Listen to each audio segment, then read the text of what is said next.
다 내 마음 같은 줄 알고 가서 조사를 받았는데 그렇지 않더라. 경찰 조사를 받을 때의 기분이 바로 이런 기분이에요. 경찰은 내 편이 아니에요. 형사 절차는요, 진실을 가리는 절차가 아니에요.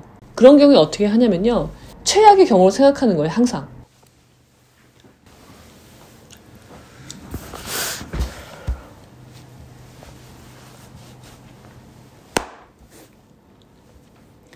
예, 여러분 안녕하십니까? 오늘은 즐거운 월요일입니다. 여러분들은 형사사건에 연루되신 적이 있으신가요?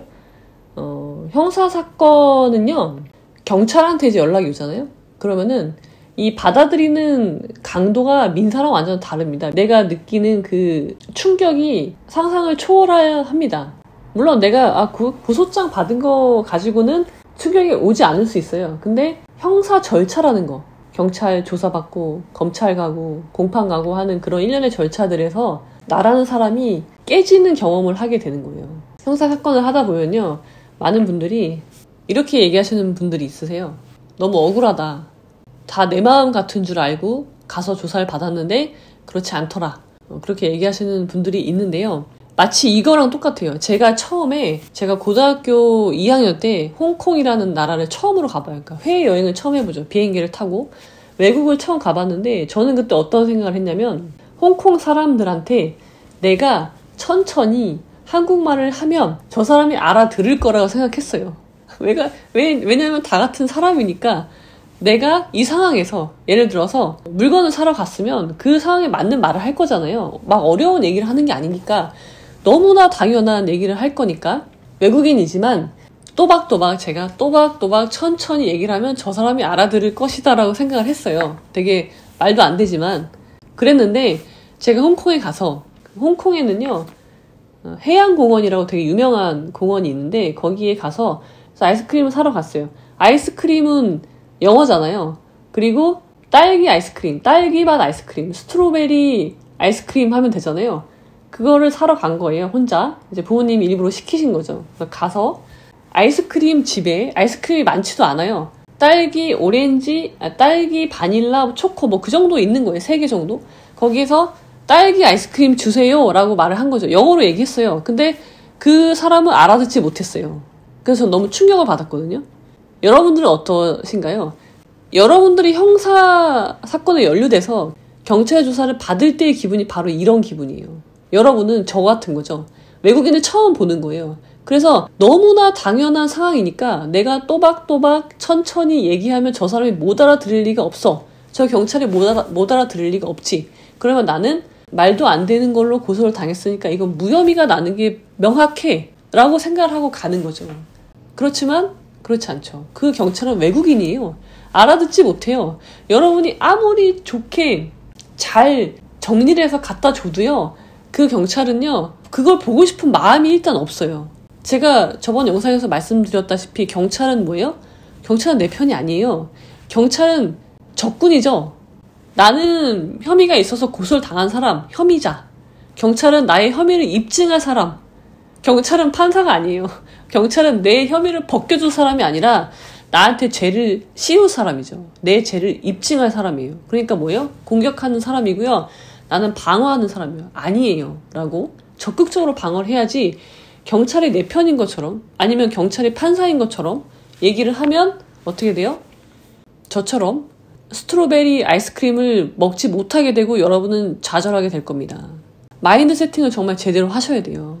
다른 세계입니다, 여러분. 그걸 이해하시고, 그래서 형사사건은요, 가능하면 변호인의 조력을 받는 게 가장 좋아요. 변호사 없이, 특히 조사를 받는다, 그거는 굉장히 리스크가 큰 일입니다. 가끔 변호인의 조력 없이 경찰 진술을 하고 오시는 분들이 있어요. 그게 왜 중요하냐면요, 내가 한번 뱉은 말은요 바꿀 수가 없어요. 어떤 분이 저한테 형사사건으로 연루가 돼서 오셨어요. 상담을 하고, 피의자 신문 조서는 제가 그냥 받겠습니다 하고 하셨어요. 그래서 가셨어요. 잘 받았대요. 그러시군요. 그랬는데 며칠 뒤에 경찰에서 또 연락이 왔대요. 그래서 왜 연락이 왔대요? 물어봤더니, 이번에 법원 앞에서 보자고 하는데요? 그러는 거예요. 그래서 지금 경찰 단계인데 법원 앞에서 보자는 건 뭐밖에 없는 거예요. 영장 청구했다는 말이거든요. 영장 실질심사하러 법원 앞으로 오라는 얘기인데, 이분은 그때도 심각성을 모르는 거예요. 자기는 경찰에 가서 진술을 잘했고 그랬다는 거죠. 그래서 부랴부랴 제가 영장 실질심사를 준비하느라고 굉장히 곤욕을 치렀던 적이 있는데, 여러분, 경찰은요 증거를 갖고 있어요. 근데 내가 경찰이 어떤 증거를 갖고 있는지 모르는 상황에서 그냥 섣불리 부인하잖아요. 그럼 어떻게 돼요? 경찰이 이놈 봐라, 여기 증거가 명확히 있는데, 나한테 증거 안 보여주죠. 증거가 명확히 있는데 얘가 부인을 하네? 그럼 어떻게 돼요? 그러면 영장 쳐야죠. 사안이 심각할수록. 그래서요, 여러분, 경찰 조사를 받을 때는요 그냥 내 변명하러 가는 자리가 아니에요.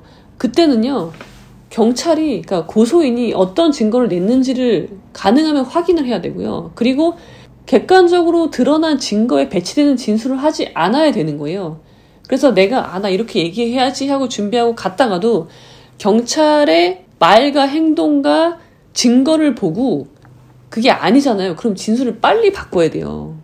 거기서 빨리 바꾸지 못하고 계속 그 말 하고 있으면 어떻게 돼요?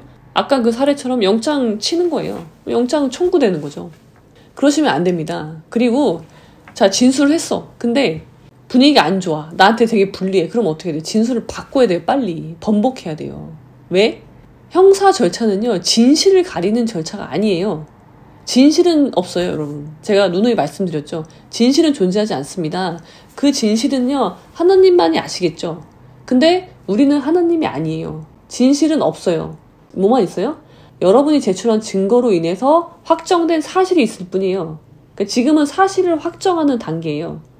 그래서 여러분들이요 형사사건에서 주의할 점은요, 정의 구현을 하는 게 아니에요. 정의는 없습니다. 정의는 저 위에 높으신 분들이 구현하시는 거고요. 우리는 어떻게 해야 되는 거예요? 오로지 제출된 객관적으로 드러난 증거만 가지고 유부녀를 판단할 수밖에 없어요. 내가 고소를 당했다면. 증거는 뭐 목격자도 있을 수 있고 여러 가지가 있죠. 녹취도 있을 수 있고. 근데 그게 빼박인 증거가 있으면 거기서 여러분들 벗어날 수가 없습니다. 사실은 그렇지 않았다는 걸 증명할 길이 없어요. 그럼 어떻게 돼요? 내가 부인하는 진술을 했다고 하더라도 그런 경우에 어떻게 하냐면요, 형사 사건에서 내가 어떤 스탠스를 취할 것이냐, 그건 굉장히 중요한데요. 그건 어떻게 결정하냐면요, 최악의 경우로 생각하는 거예요. 항상. 자, 내가 부인하겠지.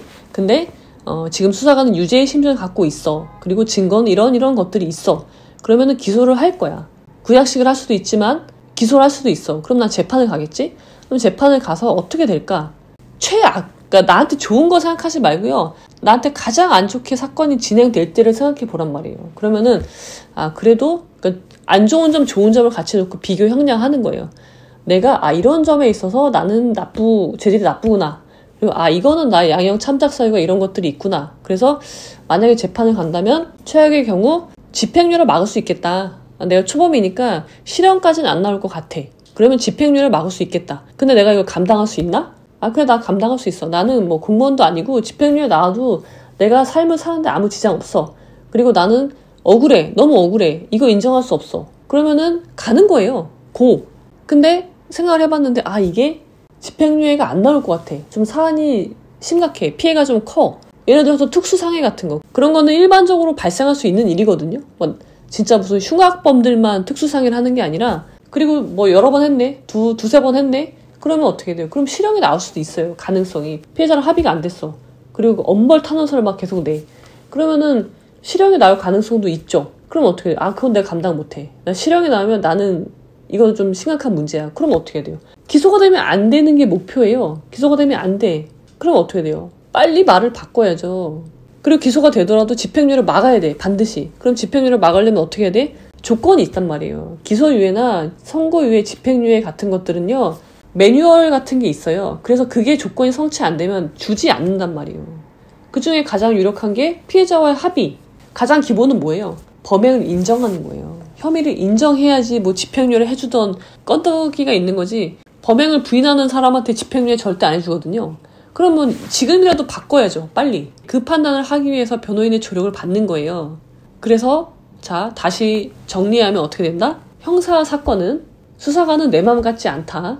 내가 또박또박 얘기하면 이해하는 게 아니다. 전혀. 외국인이라고 생각하시면 되고요. 그 다음에 두 번째, 형사 사건은요, 정의를 구현하는 게 아닙니다.